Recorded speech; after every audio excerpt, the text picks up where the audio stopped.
आज आम टेस्टी सत्तूर पराटा सहित खायापी आलू बाइगणर चोखा बनाया देखा।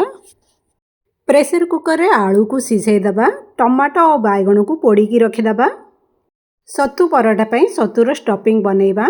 सत्तू गुंड नबा, एथिरे छोट छोट करी काटिकी रखिथिबा कंचा लंका, पियाज और स्वाद अनुसार लूण पकेदबा।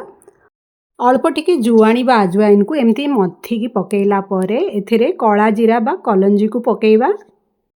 खट्टा पई एथिरे किछि भी आचारर झोल पकई परिबे किंबा एमती लेंबू रस चिपुड़ीकी मिसेइला परे एथिरे अल्प टिके सोरिष तेल पकेइकी मिसेई देले हमर परोटार स्टफिंग बनि जिवो। सीझा आलू आउ पोड़ीकी रखिथिबा बाइगण टमाटर चुपा काढ़िकी एमती भलसे चकटी दबा। कढ़ई रे सोरिष तेल पकेइबा। तेल गरम होला परे छोट छोट करी काटिकी रखिथिबा पियाज कंचा लंका पकेइकी लाल करिकी भाजी दबा। एबे एथिरे चकटिकी रखिथिबा आलू बाइगण टमाटो को पकेइबे। स्वाद अनुसार लूण पकेइकी भलसे मिसेई देले हमर टेस्टी आलू बाइगण चोखा बनि जिवो। परोटा बनाया पे अट्टा को एमती गोल शेप बनेबे, तापरे एमती बाउल रो शेप देबे। तापरे स्टफिंग को आ भितर भलसे 2 ରୁ 3 स्पून पर्यंत भरला परे चारियाडे भलसे सील कर देबे।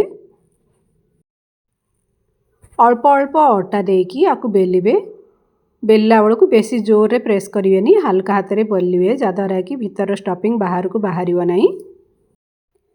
गरम तावा रे परोटा को पकेकी दुई आडे भलसे सेकी देबे।